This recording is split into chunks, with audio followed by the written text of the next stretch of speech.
You notice the pattern before anyone else does. You try to warn him quietly. He rolls his eyes, tells you to relax, and says it's not that serious. It becomes that serious. Punishments grow sharper and less measured. The tutors justify it by saying repetition builds character.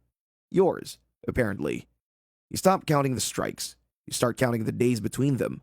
And sometimes there are none. The prince avoids looking at you afterward, not from guilt, but from inconvenience. Your pain interrupts his comfort. That seems unfair to him. You feel something dangerous begin to form. Resentment. You bury it quickly. Resentment is noticed and corrected. You learn to smile again. This one looks more practiced, less human. Power, you realize, does not change people. It reveals them. And what it reveals about him is something you're not allowed to speak aloud. You're 17 and the punishments stop being private. The court gathers more often now. Lessons are conducted with observers.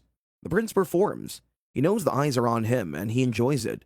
When he falters, the tutors do not hesitate. You're summoned forward in full view of nobles who pretend not to watch. Pain becomes spectacle. Silence becomes performance. You are no longer a companion. You are a reminder. Some courtiers avert their gaze. Some do not. A few look satisfied. No one intervenes. Intervention would require admitting this is wrong, and that would be inconvenient. The prince watches carefully. Sometimes he looks uncomfortable. Sometimes bored. Once, he sighs as if this is taking too long. Afterward, people praise your endurance. They say you're fortunate to serve such a purpose. They say history will remember loyalty like yours. History, you're learning, remembers princes, not the boys who absorb their lessons. That night, you look at your hands and wonder how much of yourself can be taken before there's nothing left that belongs to you. The answer, unfortunately, is more. You're 19, and your body has learned things your mind refuses to accept. You flinch before commands are spoken. You tense at footsteps behind you. You wake before dawn already exhausted. The punishments are less frequent now, but heavier. Not because the prince behaves better, because he's older, stronger, and louder. His mistakes carry more weight. So do your consequences. You think about leaving, about slipping out at night and not stopping until the court is only a rumor behind you. Then, reality arrives, as it always does. Your family receives favors because of you. Protection, land rights, invitations they would never earn on their own. Your obedience feeds them. Your suffering pays dividends. You're reminded of this gently. A steward mentions it in passing. A tutor thanks you for your continued loyalty. The message is clear. You stay, or others pay. You learn how captivity works without locks. You remain because you're useful, because you're responsible, because you've been trained to believe endurance is virtue. You stop imagining escape.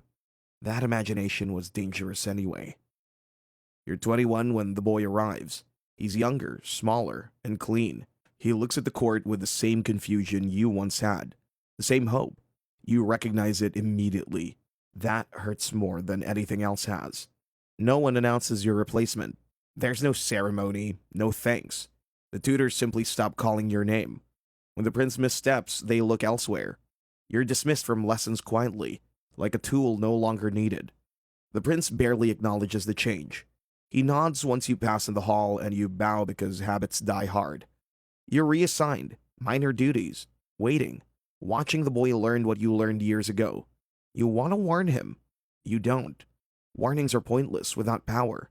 Your purpose evaporates overnight. You realize how thin it always was. You're 23 when you leave the court. Leave is a generous word. You're released, like a servant whose usefulness expired quietly enough not to cause paperwork. No escort, no gift, no letter of praise. Just permission to go and the vague suggestion that your loyalty will be remembered. It'll not. Outside the court walls, the world feels unstructured. People speak when they want. They walk where they choose. No one tells you when to bow. No one tells you when to brace. This freedom is unsettling.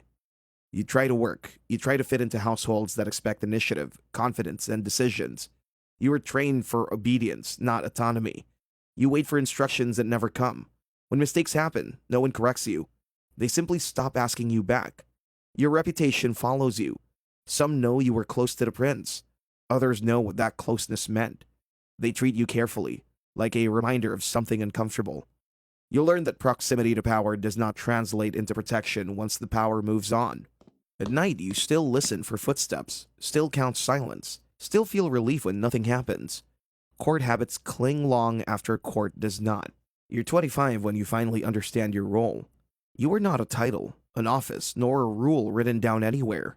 You were a solution, a convenient one. You absorbed consequences so a prince could grow without limits. You were a lesson, not a person. History may debate whether boys like you truly existed, whether the practice was formal or exaggerated. You smile at that. You know how it worked. Your body remembers. The prince will be remembered. His tutors will be named. The court will be described in portraits and chronicles.